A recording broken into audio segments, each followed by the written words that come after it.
ओम नमो भगवते वासुदेवाय। ओम नमो भगवते वासुदेवाय। ओम नमो भगवते वासुदेवाय।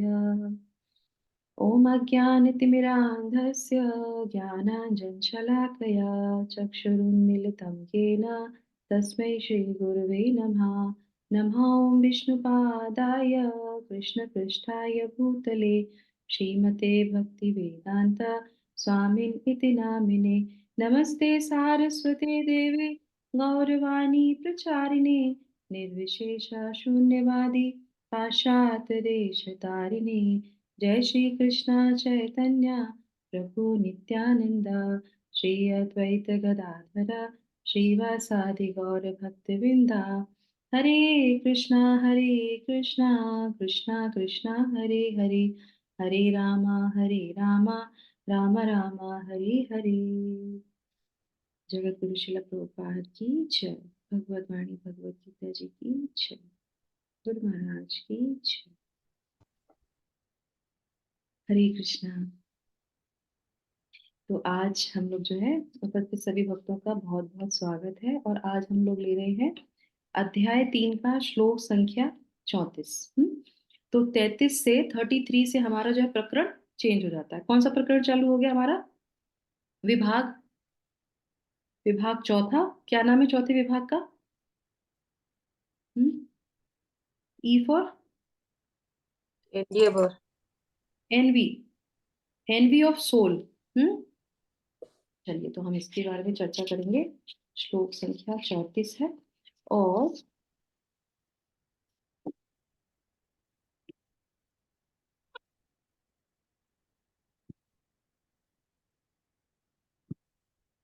तो पिछले हमने श्लोकों में जाना था, भगवान जो है सबसे पहले बताते हैं कि भगवत जो शास्त्रों के जो आदेश हैं, जो भगवान का मत है, उसको मानना चाहिए, है ना। मानेंगे तो हम बंधन से मुक्त रहेंगे। और अगर जो व्यक्ति नहीं मानते हैं, ईर्ष्यालु होने की वजह से, अहंकार की वजह से, तो वो बंधन में बंध जाते हैं। और उसके बाद फिर भगवान बताते हैं कि 33 में जो ये प्रकरण शुरू होता है कि कौन सा कारण होता है जिसकी वजह से कोई व्यक्ति सरेंडर नहीं होता या आदेशों का पालन नहीं करता या उसको भय नहीं लगता है, तो उसको पता ही नहीं होता, तो डायग्नोस करने का प्रयास करते हैं। तो कल के श्लोक में हमने डायग्नोस करने का प्रयास किया था कि क्या होता है। तो वहां पे क्या बताया था कि प्रवृत्ति हमारी, कितने जन्मों से हम जब आए हैं तो हमारी प्रवृत्ति बन जाती, आदतें बन जाती हैं। और वो आदतों के वजह से हम जो है भगवान को सरेंडर नहीं कर पाते, या फिर जो है शास्त्रों के मार्ग पे नहीं चल पाते हैं। भगवान ने जो मत बोला है उस पे हम जो है नहीं आ पाते हैं। अब डायग्नोस होने के बाद जो है अब बीमारी का पता चल जाता है ना। तो इस श्लोक में भगवान हमें बीमारी के नाम भी बता देंगे, ठीक है। तो चलिए, श्लोक संख्या 34। इंद्रिया इंद्रियार्थर्थे राग द्वेषो विवस्थितो तयोर्न वशमागच्छतो यस्य परिपन्थिनो इन्द्रियस्य इन्द्रियार्थ इन्द्रिया इन्द्रियस्यार्थे रागद्वेषो विवस्थितो तयोर्न वशमागच्छतो अस्य परिपन्थिनो। तो यहाँ पे क्या बोल रहे हैं वो? प्रत्येक इंद्रिय तथा उसके विषय से संबंधित राग द्वेष को व्यवस्थित करने के नियम होते हैं। मनुष्य को ऐसे राग तथा द्वेष के वशीभूत नहीं होना चाहिए, क्योंकि ये आत्म साक्षात्कार के मार्ग में अवरोधक हैं। तो यहाँ पे दो आ गई बीमारियां। कौन कौन सी है दो बीमारियां? राग और द्वेष। द्वेष। ये दो हैं। हमारे आचार्यगण क्या कहते हैं? ये जो है डकैत हैं, डाकू हैं, और हमेशा बैठे रहते हैं। तो बहुत ही एक जैसे मैंने बोला था कि पिछले से थोड़ा सा स्तर ऊपर हो गया भगवत गीता का, है ना। समझने में भी स्तर ऊपर हो गया। और अभी क्या समझना है, चाहे डिवोटी हो चाहे नॉन डिवोटी हो, कोई भी हो, ये तो स्थित है। बिल्कुल कंफर्म भगवान कहते हैं कि ये होता ही होता है। कोई भी इससे बच के नहीं जा सकता। पिछले श्लोक में भी हमने जाना था, और यहाँ पे भी वो बता रहे हैं। अब धीरे धीरे बताएंगे कि ये बीमारी कैसे लगती है, क्यों लगती है, और ये सबके अंदर बीमारी है, ठीक है। तो इस पे हम चर्चा करेंगे। तो उससे पहले हम तात्पर्य पढ़ लेते हैं शिला प्रभुपाद का। तो पहले जो है अर्चना माता जी वॉलंटियर करेंगे, फिर इंदु माता जी। यस, आधा आधा पढ़ लीजिए। हरे कृष्णा। जगत गुरु शिल प्रपाद की जय। तात्पर्य: जो लोग कृष्ण भावना भावित हैं, वे स्वभाव से भौतिक इंद्रिय तृप्ति में रत होने में झिझकते हैं, किंतु जिन लोगों की ऐसी भावना न हो, उन्हें शास्त्रों के यम नियमों का पालन करना चाहिए। अनियंत्रित इंद्रिय भोग ही भौतिक बंधन का कारण है, किंतु जो शास्त्रों के यम नियमों का पालन करता है, वह इंद्रिय विषयों में नहीं फंसता। उदाहरणार्थ, यौन सुख बद्ध जीव के लिए आवश्यक है और विवाह संबंध के अंतर्गत यौन सुख की छूट दी जाती है। शास्त्रीय आदेशों के अनुसार अपनी पत्नी के अतिरिक्त अन्य किसी स्त्री के साथ यौन संबंध वर्जित है। अन्य सभी स्त्रियों को अपनी माता मानना चाहिए, किंतु इन आदेशों के होते हुए भी मनुष्य अन्य स्त्रियों के साथ यौन संबंध स्थापित करना चाहता है। इन प्रवृत्तियों को दमित करना होगा, अन्यथा वे आत्म साक्षात्कार के मार्ग में बाधक होंगी। माता जी माइक खुला नहीं है आपका। जब तक यह भौतिक शरीर रहता है, तब तक शरीर की आवश्यकताओं को यम नियमों के अंतर्गत पूर्ण करने की छूट दी जाती है, किंतु फिर भी हमें ऐसी छूटों के नियंत्रण पर विश्वास नहीं करना चाहिए। मनुष्य को अनासक्त रहकर इन यम नियमों का पालन करना होता है, क्योंकि नियमों के अंतर्गत इंद्रिय तृप्ति का अभ्यास भी उसे पथ भ्रष्ट कर सकता है। जिस प्रकार की राजमार्ग तक में दुर्घटना की संभावना बनी रहती है, भले ही इन मार्गों की कितनी ही सावधानी से देखभाल क्यों न की जाए, किंतु इसकी कोई गारंटी नहीं दे सकता कि सबसे सुरक्षित मार्ग पर भी कोई खतरा नहीं होगा। भौतिक संगति के कारण अत्यंत दीर्घ काल से इंद्रिय सुख की भावना कार्य करती रही है। अतः नियमित इंद्रिय भोग के बावजूद भी च्युत होने की हर संभावना बनी रहती है। अतः सभी प्रकार से नियमित इंद्रिय भोग के लिए किसी भी आसक्ति से बचना चाहिए। लेकिन कृष्ण भावनामृत ऐसा है कि इसके प्रति आसक्ति से या सदैव कृष्ण की प्रेमा भक्ति में कार्य करते रहने से सभी प्रकार के ऐन्द्रिक कार्यों से विरक्ति हो जाती है। अतः मनुष्य को चाहिए कि वह किसी भी अवस्था में कृष्ण भावनामृत से विरक्त होने की चेष्टा न करे।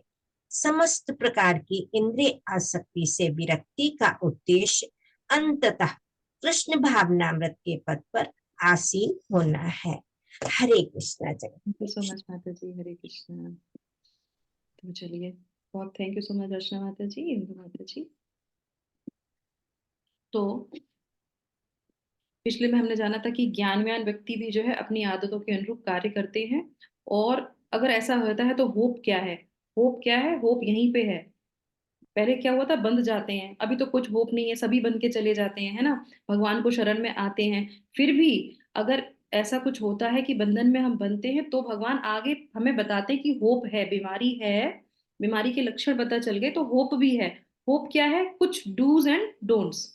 जब हम कहीं दवा लेने जाते हैं तो क्या करते हैं, डॉक्टर हमें बताते हैं ये खाना है, ये नहीं खाना है, ये करना है, ये नहीं करना है। तो भगवान भी बताते हैं कि ये सब चीजें चल रही हैं, होता है, पर कुछ चीजें करनी है और कुछ चीजें नहीं करनी है, तो उस पे हमको जरूर ध्यान रखना चाहिए। ठीक है। तो जैसे कि मैंने बताया था कि हमारे आचार्य क्या कहते हैं, ये डाकू की तरह है। कैसे डाकू क्यों बताते हैं, ये हम जानेंगे आगे हैं। तो इसमें आ जाता है सबसे पहले इंद्रियास्ते इंद्रियास्य इंद्रियासर इंद्रियस्यार्थे इंद्रियस्य इंद्रियस्य आर्थे राग द्वेषो व्यवस्थितो। तो ये दो दो बार इंद्रिय इंद्रिय बोला है, दोबारा से रिपीट किया है। तो यहाँ पे सबसे पहले जो है इंद्रियों का नाम आता है, इंद्रियास्य। तो बताओ, इंद्रियस्य मतलब इंद्रिया। तो आप मीनिंग में देख सकते हैं, इंद्रियों का, है ना, इंद्रियस्य इंद्रियों का, इंद्रियस्य अर्थ है इंद्रिय विषयों में। तो आप मुझे बताइए, इंद्रिया कौन सी इंद्रियों की बात की जा रही है? हमने पहले भी पढ़ा है, कौन सी इंद्रियों की बात की जा रही है? मत भगवान कर्म इंद्रिय। कर्मेंद्रिय। माता जी जो हमारी कर्मेंद्रिय। कार्मिक इंद्रिय। करेक्ट, हमारी कर्मेंद्रिया, करेक्ट। और कर्म, उसके बाद उसका अर्थ क्या है, मतलब जो विषय है वो क्या है, इंद्रियों के विषय क्या है। अच्छा, इंद्रिय क्या है, कर्मेंद्रिय क्या, कौन कौन सी है, 5 कर्मेंद्रिय कौन कौन सी है। हाथ, हाथ, कान, कान, मुंह, नाक, जीवा, आंख, मुंह, मुंह आंखें। और दो आंखें। जेनिटल्स। हाँ, ये कर्मेंद्रियां हो गई, करेक्ट। तो जी शिला जी। प्रभुपाद ने जेनिटल्स के ऊपर विशेष रूप से दिया है ना। या तो हमारा क्या है, ऊपर आंखें हैं, जिह्वा है, ठीक है, और उसके बाद हमारे जेनिटल्स हैं। तो 5 कर्मेंद्रियां हमारी रहती हैं, है ना। तो उनके विषय भी होते हैं, जैसे आंखें हैं तो आंखें का विषय क्या हुआ, माता जी देखना, देखना, यस, दृष्टि, देखना। तो अब एक हमारी इंद्रिय, इंद्रियों के विषय हो गए हमारे देखना, ठीक है। एक मान लीजिए जैसे कान है, कानों का क्या है, सुनना, श्रवण सुनना। करना है, शब्द, शब्द उनके विषय हो गए। अब इसके अंतर्गत जो है वो क्या है, इसमें वो बोल रहे हैं राग द्वेषो। तो दो द्विवचन में बोला है, राग और द्वेषो तो दो हैं, ठीक है। इसी के अंतर्गत विषयों में दो चीजें, कौन है, दो डाकू बैठे हैं, कौन है, एक राग और एक द्वेष, इन्हीं विषयों के अंदर बैठे हैं। और ये ऐसे है व्यवस्थितो, व्यवस्थित करके बैठे हुए हैं। अब व्यवस्थित का मतलब क्या होता है, एकदम क्रमबद्ध तरीके से, एकदम सजा के संवार के, है ना, एकदम कहते हैं ना व्यवस्थित कर दो, घर व्यवस्थित कर दो। भगवान क्या कह रहे हैं, तुम्हारे राग विषयों, जो तुम्हारे जो विषय हैं इंद्रियों के, उनमें ये व्यवस्था की गई है। इसमें कौन है, राग और द्वेष है, इसको आप हटा नहीं सकते, एकदम सजा संवार के उनको बिठाल रखा है। तो व्यवस्थित ये यहाँ पे हो गया, तो यहाँ पे दो वचन हो गए, राग और द्वेष, तो दो हमारे ये डाकू यहाँ पे आ जाते हैं। तो प्रत्येक व्यक्ति की इंद्रियों में अपने अपने विषयों के प्रति क्या होता है, राग और द्वेष होता है, हर एक व्यक्ति का। जैसे मोरना माता जी को कोई चीज देखनी बहुत अच्छी लगती है, पर दूसरी माता जी को वही चीज देखनी अच्छी नहीं लगती है। समझ में आया। हमको सुबह भगवान के दर्शन करने बहुत अच्छे लगते हैं, पर किसी और व्यक्ति को सुबह सुबह उठ के भगवान के दर्शन करने अच्छे नहीं लगते हैं, है ना। तो उस व्यक्ति के इंद्रियां सबकी एक हैं, समान है, पर वो ही इंद्रियां अलग अलग विषयों में रहती हैं, और उसी विषयों के कारण जो है वो राग और द्वेष भी उनका वैसा ही डिफरेंट होता है, करेक्ट। तो यहाँ पे राग और द्वेष हो गया। अब राग और द्वेष से क्या मतलब है, आसक्ति, आसक्ति और जो पसंद नहीं, पसंद नहीं द्वेष हो गया। तो जो हमें पसंद है उसके प्रति हमारा राग, और जो हमें पसंद नहीं है वो हमारा द्वेष, ठीक है। और ये व्यवस्थित करके रखा हुआ है, ठीक है। अब यहाँ पे आगे हम आ जाते हैं यहाँ पे। तो भगवान हर जगह, अच्छा ये हो गई व्यवस्था। अब ये जो पहली लाइन है, ये भौतिक और आध्यात्मिक दोनों जगह पे भगवान ने बोली है, ये दोनों जगह होती है। अब आप बताइए, भगवान ने बोला है कि सारे जो जीव हैं सब में ये व्यवस्था करके रखी हुई है, तो कोई भी ऐसी जगह नहीं है या कोई भी ऐसी चीज नहीं है जिसमें ये व्यवस्था ना हो। कोई है ऐसी चीज जिसमें ये दोनों चीजें ना हो, राग और द्वेष। हम्म? माता जी जो भगवान के जो कृष्णा भावनामृत में हो जाएंगे, या भगवान की जिन पे कृपा होगी, मे भी। देखो पहली लाइन में यहाँ पे शिला प्रभुपाद बहुत अच्छी व्याख्या कर रहे हैं। वो कह रहे हैं जो लोग कृष्ण भावना भावित हैं वे स्वभाव से भौतिक इंद्र तृप्ति में रत होने से झिझकते हैं। है तो उनमें भी, पर वो झिझकते हैं, क्यों, क्योंकि पढ़ लेते हैं ना भगवत गीता, समझ लेते हैं भगवत गीता, फिर वो उस पर मंथन करते हैं और झिझकते हैं कि नहीं ऐसा नहीं करना है। फिर वो कैसे करेंगे, जब उस पर मंथन करेंगे तब। पर ये एक चीज जो है ये भौतिक जगत में है, पर आध्यात्मिक जगत में ऐसा नहीं है। अगर आध्यात्मिक जगत में भी यही हो तो फिर फायदा ही क्या हुआ भगवत गीता पढ़ने का। मैं ऐसे क्यों बोल रही हूँ, क्योंकि हम यहाँ से इस भगवत गीता पढ़ने का हमारा प्रयास क्यों रहता है कि हम अपने आप को समझ समझ लें, इस धरा पे अच्छे कर्म कर लें, और फिर यहाँ से हम कहाँ जाएंगे, भगवान के धाम जाएंगे। अब भगवान के धाम पे भी जाके अगर राग द्वेष हुआ तो फिर फायदा क्या हुआ, सारी मेहनत बेकार, वहां पे भी राग द्वेष है। तो वहां पे राग द्वेष नहीं होता, वहां के जितने भी लोग हैं आध्यात्मिक जगत में राग और द्वेष नहीं होता। कैसे नहीं होता, तृतीय स्कंद में जो है हमारे श्रीमद् भागवतम के तृतीय स्कंद में 15वें अध्याय में डिटेल में वैकुंठ की चर्चा हुई है। तो उसमें क्या बताते हैं, कोयल भी अगर गाए तो वो भी बहुत अच्छा है, कौवा भी अगर गाए तो वो भी बहुत अच्छा है। क्यों अच्छा है, क्योंकि द्वेष ही नहीं है।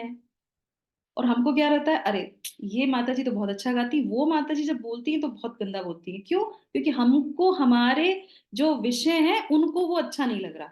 तो ये क्या हो गया? द्वेष हो गया। समझ में आया?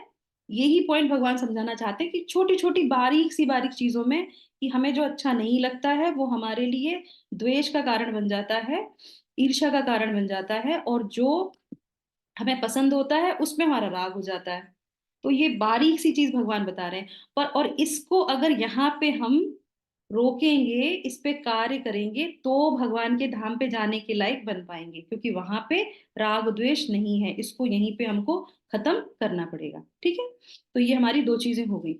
उसके बाद आ जाते हैं यहाँ पे दूसरी लाइन में, है ना? तो ये चीज कंफर्म हो गई ना आप लोगों को? दो चीजें।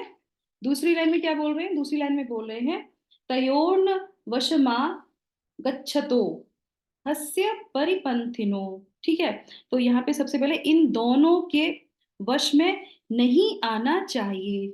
क्या भगवान शिक्षा दे रहे हैं? इन दोनों के वश में नहीं आना चाहिए। अब हम तो जा रहे हैं रास्ते में, और रास्ते में मिल गए दो डकैत, तो उनसे बचना ही है आपको, क्योंकि ये हर समय आपको रोकेंगे। और आपका डकैत क्या करते हैं? हमारी जो सारी संपदा होती है वो छीन लेते हैं। और ये राग द्वेष क्या करते हैं? हमारे जो जितने भी अच्छे गुण हैं वो हमसे छीन लेते हैं। हमारे जो दिव्य गुण हैं, हमारे अंदर अच्छी चीजें भी तो हैं, वो हमसे ये छीन लेते हैं। कौन? राग और द्वेष। ठीक है? तो ये मार्ग में शत्रु की तरह हमको लूट लेते हैं। ठीक है? अब कौन से मार्ग की बात की जा रही है? जो मैंने अभी आपको बताया, है ना? जो पहली लाइन में था, ये दो शत्रु हैं। और कौन सा मार्ग है? वो मार्ग जो भगवान के तरफ जाना चाहते हैं, जो मुक्ति प्राप्त करना चाहते हैं, जो अपने आप को इस संसार से, बद्ध जीवन से बाहर निकलना चाहते हैं। तो उनके लिए क्या है? उनको इन चीजों से बच के रहना चाहिए, अपने आप को बचाना चाहिए। भौतिक जगत से आध्यात्मिक जगत का जो मार्ग है, उसमें ये डाकू अगर रास्ते मिलते हैं जंगल में, तो हमें उनसे बच के चलना चाहिए। अब आ जाते हैं, एक एक शब्द को अगर समझ लेंगे तो बहुत अच्छा है। तो यहाँ पे ये अस्य जो है, यहाँ पे जो लिखा हुआ है हस्य, इसका ही मतलब ये होता है कि उसका, उसका मतलब किसका? जो भगवान के मार्ग पे चलना चाहता है। ठीक है? तो यहाँ पे इसका मतलब ये हो गया। अब आ जाते हैं कि परपंथिनी, ये दो शब्दों से मिलके बना है। ठीक है? परपंथिनी, है ना? परपंथिनी मतलब पर हो गया सामने, है ना? और पंथी कौन हो गया? जो यात्री है वो। हम्म। और दोनों को मिला के क्या हो गया? परपंथिनी। वो रोड़ा बन गया, वो मार्ग का पत्थर बन गया। वो कौन हो गए? जो अवरोध करता है। पर मतलब सामने आ जाता है। पंथिनो किसके? जो यात्री है वो। यात्री कौन? मतलब हम। ठीक है? और वो सामने आ जाता है तो हमारा वो रास्ते का जो है रुकावट बन जाता है। अब कैसे? इसको छोटे से एग्जाम्पल से समझ लेते हैं ना। जैसे कि हमने मैसेज डाला कि आप लोग सुबह सुबह भगवत गीता की क्लास में आइए, है ना? तो सब लोगों ने पढ़ा रात को मैसेज कि हाँ हमको सुबह क्लास में आना है। तो सुबह सुबह क्या हुआ? जब उठे, अलार्म हमने लगाया 5:30 बजे का, उठे, फिर लगा अरे माता जी का तो जो रिकॉर्डिंग आ जाती ना यूट्यूब पे, चलो सो जाओ, रिकॉर्डिंग देख लेंगे। तो क्या हुआ? राग और द्वेष। तो वहां पे राग किससे था? निद्रा से था। निद्रा से राग था। तो उसने क्या किया? उसने आपको उस क्लास में साक्षात भगवान से संपर्क आधे घंटे का भगवत गीता को हाथ में पकड़ने का खत्म कर दिया। कर दिया ना? कर दिया। तो छोटी छोटी चीजें जो हमारे जीवन में होती, सुबह उठ के जपा करना, मंदिर जाना, पैर हमारे जो है वहां पे जाने का प्रयास करेंगे, पर कोई आगे कहेगा अरे ठीक है कभी और चले जाना, चलो आज हम लोग अपनी फैमिली गैदरिंग कर लेते हैं, चलो आज हम लोग पार्टी में चले जाते हैं। तो ये हमारे हर मूवमेंट पे, हर क्षण पे हमको जो है भगवान से विलग करने का प्रयास करते हैं। ऐसी चीजों में लिप्त करेंगे जो आपको सही मार्ग पे नहीं ले जाती। कभी कभी क्या होता है, कोई हमारे सीनियर होते हैं या कोई भी ऐसे होते हैं, वो बोल देते हैं थोड़ा सा तेज आवाज में, कड़वी आवाज में बोल देते हैं कि नहीं आपको ऐसे नहीं करना चाहिए, आपको ये करना चाहिए, ऐसे करिए वैसे करिए। तो हमको बुरा लग जाता है। करेक्ट? क्योंकि हमको वो सुनने की आदत नहीं है। तो ये श्लोक पढ़ने के बाद हमें ये समझना चाहिए कि अगर कोई व्यक्ति हमारे हमें डांट भी रहा है तो उसका उद्देश्य क्या है। अगर उसका उद्देश्य भगवान से जोड़ना है या हमारे जीवन में कुछ हमको सही लाइन पे लाने का है, तो हमको उस द्वेष से हटके उसको राग में ले लेना चाहिए। है ना? बुरा लग रहा है पर कोई बात नहीं, पर वो हमारी भलाई के लिए है, तो हमको वहां पे उस चीज से कनेक्ट होना है, उसको राग में बदलना है। जो द्वेष में था, जो अच्छा नहीं लग रहा था, और जो हमें अच्छा लगता है कि नहीं हम अपने हिसाब से करेंगे, हमें भगवत गीता पढ़ के क्या होगा, बहुत से लोग भी बोलते हैं ना, तो वो जो राग है दूसरी चीजों में, उससे बच के हमें उस दूसरी तरफ अपने आप को बढ़ाना चाहिए। तो ये कहने का यहाँ पे पूरा तात्पर्य यहाँ पे इसका निकल के आता है। ठीक है, तो अब हमें समझ में आ गया कि जो है कौन हमका अवरोध करता है, हमारे जो है राग और द्वेष हमको जो है अवरोध करते हैं। तो रोग क्या हो गया, रोग क्या निकल के आया?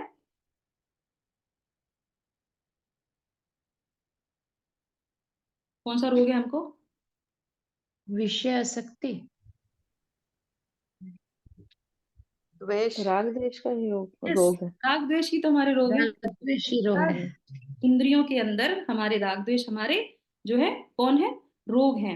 अब इसके बाद, रोग के बाद जब भगवान हमको क्या बताते हैं, कुछ नियम बताते हैं कि आपको ये नियम पालन करने चाहिए। तो हम इसको तात्पर्य में शिला प्रभुपाद के तात्पर्य से जानने का प्रयास करेंगे कि वो हमको क्या बता रहे हैं। तो शिला प्रभुपाद ने जो जितने भी 5 हमारे जो इंद्रियां हैं उनमें से जेनिटल्स पे बहुत जो है वो किया है, फोकस किया है। क्यों? क्योंकि वो हमको हर एक पद से नीचे गिरा देता है। शुद्धता हमारी चली जाती है, पवित्रता हमारी चली जाती है, और धीरे धीरे अगर उसी में लिप्त रहेंगे तो हमारे किसी में मन नहीं लगेगा, है ना। तो और ये हमारे कई सारे ग्रंथों में इसके बारे में बहुत चर्चा हुई है, हमारे आचार्य ने बहुत चर्चा की है। तो शिला प्रभुपाद भी इसको यहाँ पे बोल रहे हैं। तो क्या बोल रहे हैं वो, कि अगर शादी भी हो जाती है तो भी क्या कह रहे हैं, यौन जो है संबंध वर्जित है। वर्जित मतलब एक पर्टिकुलर के लिए, जैसे बच्चे पैदा करने हैं तो आप करिए, उसके बाद आप उसको कंट्रोल करके रखिए अपने आप को। अगर नहीं करेंगे तो क्या होगा, जैसे वेस्टर्न में है, कोई कल्चर नहीं है वहां पे, शादी वादी का कोई कॉन्सेप्ट नहीं है। आपको जितना चाहिए आप उतना जो है लाइफ को एंजॉय कीजिए और शादी मत कीजिए, बच्चे भी पैदा मत कीजिए। सेंस ग्रेटिफिकेशन के लिए वो बोलते हैं। और उसके बाद क्या होता है, कोई कल्चर नहीं, कोई कुछ भी नहीं होता। पर हमारे शास्त्रों में इस तरह का कोई भी प्रावधान नहीं दिया है। ना तो जो है तलाक जो होता है ना उसका कोई प्रावधान है, और ना ही इस तरह का कोई प्रावधान है कि आप जो है दूसरी किसी स्त्री को देखना भी वर्जित है। श्रीमद् भागवतम में बोला है कि अगर किसी स्त्री को आप जो है ध्यान से अगर देखते भी हैं तो भी आप पतित हो जाएंगे, है ना। अजामिल कैसे हो गया था, सिर्फ एक बार देखने से वो पतित हो गया। और कितनी उसने पूजा पाठ की थी, पहले इतना बड़ा ब्राह्मण था, सब कुछ वो कर रहा था। इसलिए शिला प्रभुपाद इस चीज को बार बार बोलते हैं कि पुरुषों को खास तौर से किसी भी महिला को अपनी पत्नी के अलावा उसको हमेशा उसे माता के रूप में ही देखना चाहिए। इसीलिए इस्कॉन क्या करता है, सबको माता बुलवाते हैं, जो भी है सब माता बोलिए। बोलने से आपको जो है धीरे धीरे आपके वो चरित्र में आने लगेगा। ठीक है, और उसके बाद जो है लास्ट में बोल रहे हैं, तो यहाँ पे सबसे पहले जो उपाय है वो नंबर 1 पे है कि शास्त्रों के यम नियम का पालन करना। पहला जो शिला प्रभुपाद ने बोला है कि जो यम नियम दिए हैं, डूज एंड डोंट्स, उसको हमें पालन करना चाहिए। ठीक है, उसके बाद क्या है, अनियंत्रित भोग ही भौतिक बात जो है बंधन का कारण होता है। तो उन्होंने एक कारण ये भी बताया कि भौतिक जो हम अनियंत्रित जो भोग करने की इच्छा, अब इसमें भोग में क्या है, लस्ट। तो लस्ट में क्या है, लस्ट में सब आ जाता है।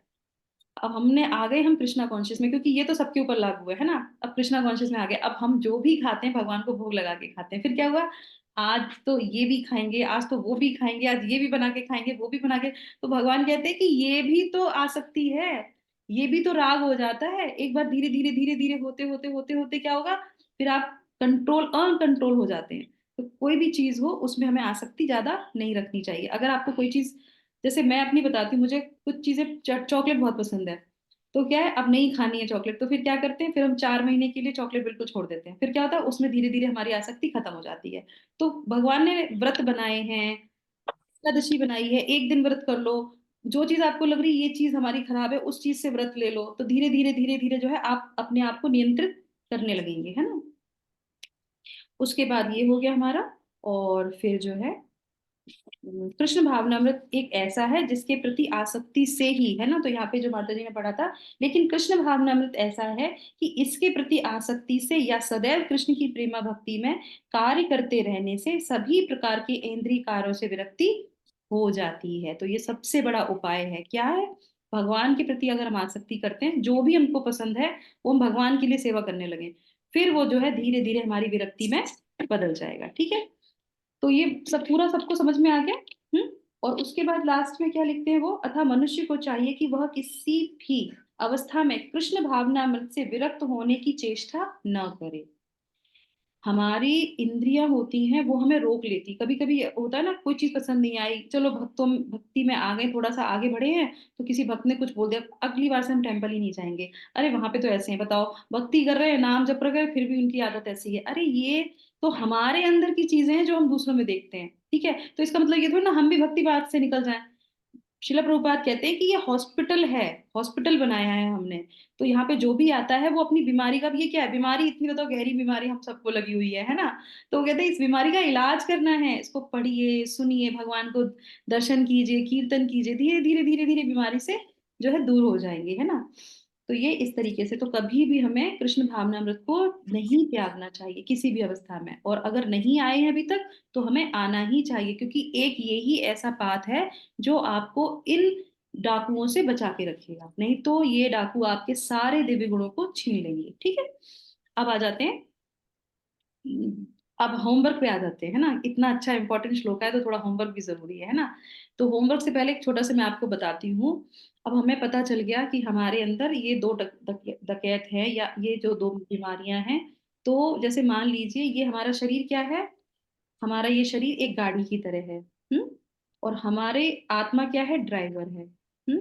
उसको ये गाड़ी तो चलानी है, क्यों, क्योंकि इसी गाड़ी से ही हम कहाँ जाएंगे, भगवान के धाम जाएंगे। ये जो शरीर मिला है इसी से अगर हम ड्राइव करेंगे इसको अच्छी तरीके से, तभी तो भगवान के धाम जा जा पाएंगे।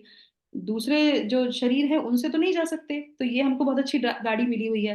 पर भगवान क्या करे, शिला प्रभुपाद कहते हैं राजमार्ग में भी जो है पता नहीं आप कब गिर पड़ो, ठोकर तो कहीं पे भी लग सकती है। तो हमें ये पता होना चाहिए कि हम जब ड्राइविंग करते हैं तो हमारे अंदर कौन कौन सी कमियां हैं, किस चीज, या तो हमारा ब्रेक लगाने में ध्यान नहीं है, या हमारा जो है स्टीयरिंग पे ध्यान नहीं है, वो ध्यान रखना चाहिए। और मार्ग में जो भी रोड़े आए, पत्थर बड़े बड़े आते हैं, अपनी गाड़ी को स्मूथली वहां से धीरे से निकाल के जाना है। अब ये तो नहीं कर सकते कि गाड़ी खड़ी कर दो, बोलो सारी रोड साफ करो तब हम निकलेंगे, ऐसा तो नहीं हो सकता। तो यहाँ पे हमको ये समझाया जा रहा है आपको अपनी गाड़ी को लेके जाना है, इस शरीर को, ठीक है, जिसमें ये दोनों लोग बैठे हुए हैं पैसेंजर बन के। इनको आराम से हमको उस चीजों से नहीं घबराना चाहिए, डरना नहीं चाहिए। भगवान पे श्रद्धा करके, विश्वास करके, जो भगवान ने बोला है, अपनी गाड़ी को स्मूथली उस मार्ग से लेके जाना है जो हमको भगवत धाम तक लेके जाए। ठीक है, तो करेंगे क्या हम लोग, कैसे इसको, हमको जो है एक लिस्ट बनानी चाहिए कि हमको किस चीज से बहुत राग है और किस चीज से बहुत द्वेष है। छोटी छोटी चीजें, छोटी छोटी चीजें। और जब हमें ये लिस्ट बना लेते हैं तो उसके बाद हमें क्या पता चलेगा कि ये हम किस, अगर राग है ना, मान लीजिए हमें बहुत अच्छा लगता है, तो हमें ये फिर देखना पड़ेगा कि ये जो राग है वो किसके लिए है। हम भगवान की खुशी के लिए कर रहे हैं कि अपनी खुशी के लिए कर रहे हैं। समझ में आया। तो फिर हमें पता चलेगा अगर हमें किसी चीज से आसक्ति है। जैसे मान लीजिए हमें श्लोका पढ़ने का बहुत शौक है, हमें शास्त्र पढ़ने का बहुत शौक है। तो जब शास्त्र पढ़ते हैं तो हम किस लिए पढ़ रहे हैं, भगवत गीता के हम श्लोका जो पढ़ रहे हैं वो किस लिए पढ़ रहे हैं, दूसरों को इम्प्रेस करने के लिए पढ़ रहे हैं, या फिर भगवान ने जो इंस्ट्रक्शन दी है उसको अपने जीवन में लाने के लिए पढ़ रहे हैं। अगर हम क्लास कर रहे हैं, यूट्यूब पे हमारे आ रहे हैं, तो वो हम किसके लिए कर रहे हैं, दूसरों को कृष्ण भावनामृत बनाने के लिए वो मैसेज दे रहे हैं, या फिर अपनी प्रतिष्ठा को बढ़ाने के प्रयास कर रहे हैं। समझ में आया। और अगर द्वेष है किसी चीज से कि हमें वो चीज अच्छी नहीं लगती है, हमें करेले की सब्जी अच्छी नहीं लगती है, तो हमें, हमारी जिह्वा को करेले की पसंद नहीं है, पर करेले में बहुत गुण होते हैं, तो अगर हमें बताया जाए कि करेला खाना है तो खाना है करेला, फिर अपनी जीभ को नहीं देखना चाहिए। तो इस तरीके से हम थोड़ा सा उसको ध्यान कर सकते हैं ना। और जपा करना है, सुबह उठना है, ये सब हमारे इसी साधना, जो जो भी हमारे साधना में आता है वो सब हमें इन चीजों को ध्यान में रखना चाहिए और नियम पूर्वक इसको करना चाहिए। ठीक है, तो हम यहाँ पे इसको यहाँ पे विराम करते हैं। जगत गुरु शिला प्रभुपाद की जय। किसी का कोई प्रश्न तो नहीं है इस श्लोक से संबंधित, तो हम उसको पूछ पूछ सकते हैं आप लोग एक दो मिनट में, नहीं तो हम विराम करें। यस, अमीना मेहता जी ने माइक खोला है, किसी को कुछ पूछना है, सबको समझ में आ माता जी, गया ना। राग द्वेष के अंतर ही क्रोध आता है क्या? क्रोध का कुछ हाँ बिल्कुल आता है। राग जब किसी से हो जाता है, हमने पहले भी पढ़ा था इसमें भगवत गीता में, कि जब हमें किसी किसी भी चीज से आसक्ति होती है ना, और वो जब हमारी पूरी नहीं होती है, तो फिर वो किस में परिवर्तित हो जाता है, वो जो है क्रोध में परिवर्तित हो जाता है, काम क्रोध, है ना। और अगर वो पूरी हो जाती है तो लोभ में परिवर्तित हो जाता है। समझ में आया। तो नहीं। इस, मेरा वो भी तो ठीक है, लेकिन ऐसे कुछ हम देखें जिसमें हाँ हमको क्रोध आता है, कुछ गलत चीज देख रहे हैं हाँ अपने घर में ही, बच्चों की हो कुछ भी हो, तो उधर क्रोध करना जरूरी होता है ना, जैसे हाँ, बड़े हो। करेक्ट, बिल्कुल वही तो मैंने वही। अभी बताया कि कुछ चीजों में हम ईर्ष्या द्वेष करते हैं। द्वेष मतलब कि वो चीज गलत है, जो विषय जिस चीज के लिए नहीं बना है, अगर उसमें कोई वो कार्य कर रहा है कर रहे तो वो तो सबके लिए गलत है। अगर हमारी ये जिह्वा भगवान का नाम न लेके अल्कोहल पी रही है, और अगर हम उसे बोल रहे हैं कि आपको नहीं पीना है, तो नहीं पीना है, क्योंकि ये जिह्वा इसके लिए नहीं बनी है ना। तो हम उसको मना करेंगे तो हम गलत थोड़ी ना कर रहे हैं, सही कर रहे हैं। विषय, इंद्रियों और इंद्रियों के विषय, और उन विषयों से हम कौन सा कार्य करते हैं वो हमें ध्यान रखना चाहिए। ठीक है, संतोषनी माता जी। हरे कृष्णा। थैंक यू माता जी। हरे तो कृष्णा। वो है, कोई भी गलत चीजें हो रही हैं तो हम उसको रोक सकते हैं, बिल्कुल डेफिनेटली। और नहीं रोकते हैं तो वो हमारी ही गलती है, तो हमें दूसरों को भी जो है अवश्य ठीक। रोकना चाहिए। ठीक है, समझ में आया अभी तो, चोर डकैत जो भी थे हमारे अंदर तो हम अपनी अपनी लिस्ट बना लेते हैं ना। मैं भी अपनी लिस्ट, मैं जब मैंने ये वो श्लोका नहीं पढ़ा था तब तक मैं क्या सोचती थी, मुझे तो किसी से ईर्ष्या नहीं होती है, कोई भी कितना भी कुछ भी करता है तो मुझे हमेशा प्रसन्नता होती है, सबको होती है। पर जब ये श्लोक पढ़ने के बाद, क्योंकि इतना सूक्ष्म है ना ये, तो मैंने कहा मुझे तो ईर्ष्या होती नहीं किसी से, द्वेष तो किसी से होता ही नहीं है। फिर ये क्या है, अच्छा द्वेष मतलब ये है कि अगर किसी की कोई चीज भी अच्छी नहीं लग रही तो वो भी द्वेष है ना। हम बोलते नहीं है क्योंकि हमें सब कुछ अच्छा लग रहा है, पर कहीं ना कहीं तो हमें कुछ चीज बुरी लगती है ना किसी की। ये सबके अंदर टेंडेंसी है, तो हम अपने अंदर झांक के देखते हैं, अरे नहीं अच्छा, द्वेष तो है इसका मतलब। तो ऐसे ही हम अपने ऊपर मंथन करके इस समझ इसको तो दूर करना बहुत ही मतलब जी ऐसे ही था, मैं मेरे को भी था। अभी मैं लास्ट वीक की बात है कि मैं जब किसी के भी मतलब कोई बात होती है तो मैं उसके अवगुण भी बताती थी। तो मेरे बेटे ने रोका, कहते कि आप ना उसकी तारीफ तो करते हो लेकिन उसकी कोई ना कोई कमी जरूर बताते हो जो कि बहुत गलत है। अब मैं उस चीज को अपने कंट्रोल कर रही हूँ कि हाँ वाकई। फिर मैंने देखा कि हाँ, मैं जब किसी की भी बात करती हूँ तो उसके अवगुणों को मैं जरूर मेंशन करती हूँ कि हाँ उसमें ये कमी है, तो अब मैं उसको कंट्रोल कर रही हूँ। गीता पढ़ने से ये चीजें तो बहुत इंप्रूव हो रही है। हमें अवगुण हम किसी के देखते हैं तो वो हमारे अंदर टेंडेंसी होती है कि हम उसके अवगुण देखते हैं, पर अगर हम 100 गुण उसके देख रहे हैं और उसकी तारीफ कर रहे हैं और उसको हम भगवान से जोड़ रहे हैं, तो उस व्यक्ति का, क्योंकि उसने आपके ऊपर बहुत अपना समय दिया है, तो उस व्यक्ति का राइट बनता है कि वो आपके जो अवगुण हैं वो भी दे दे। पर आजकल के समाज में क्या होता है, लोग अवगुण ही दिखाते हैं, गुण तो दिखाना भी छोड़ दीजिए, आपको किसी अच्छे मार्ग पे लेके भी नहीं जा रहे होते हैं ना। जो बाहर के भौतिक लोग होते हैं वो यही कहते हैं, तुम्हारा ये है, तुम्हारा वो है, तुम ये कर रहे हो, तुम वो कर रहे हो, ये कर देते हैं। और करना क्या है वो तो नहीं बताते। तो इसीलिए हमें हमेशा ध्यान रखना चाहिए, अगर हम कुछ ऐसा कर रहे हैं, किसी के साथ अच्छा कर रहे हैं या कुछ भगवान से जोड़ रहे हैं, तो थोड़ा बहुत राइट है उस व्यक्ति को कि वो डांट सकता है, बोल सकता है, ये कमी है, मत करो। माता है, माता पूरे दिन अपने बच्चे की सेवा करती है, तो उसको तो अधिकार है कि वो गलत चीजें बोलेगी उसको। पर दूसरों को ऐसे थोड़ी ना, किसी को भी अधिकार है चलते फिरते कोई भी आपको जो कुछ भी बोल दे। ये है, तो भगवत गीता से हम इस चीज पे कंट्रोल करने लगते हैं। Thank you so much. Hare Krishna. Jagat Guru शिला प्रभुपाद की जय। दंडवत प्रणाम माता माता जी। माता